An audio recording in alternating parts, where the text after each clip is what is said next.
Au-delà de la note ministérielle, il y a un décret du 28 mars, décret 2020-360, complétant le décret 2020-293 du 23 mars 2020, prescrivant les mesures générales nécessaires pour faire face à l'épidémie de Covid-19 dans le cadre de l'état d'urgence sanitaire. Il est appelé décret Rivotril. C'est-à-dire que dans ce contexte précis de la crise Covid, on a jugé que des patients, essentiellement parce qu'ils étaient âgés, avait une balance bénéfice-risque effectivement d'une entrée en réanimation qui permettait de dire aux réanimateurs qu'ils avaient du mal à les sortir de réanimation. Mais c'est sur des données statistiques, pas sur des données réelles et pas sur des études des études cliniques.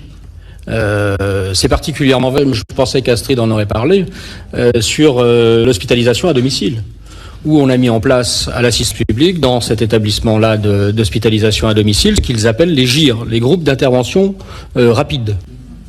Vous imaginez ce que ça peut vouloir dire déjà rien que dans le lexical, quoi. On n'est pas tellement dans l'hospitalier là.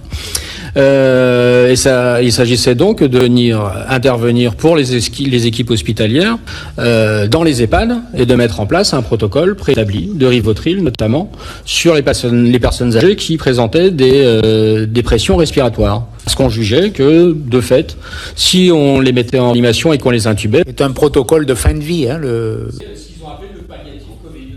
C'est le protocole de palliatif. Voilà, c'est ce qu'ils ont appelé le palliatif Covid. Mais...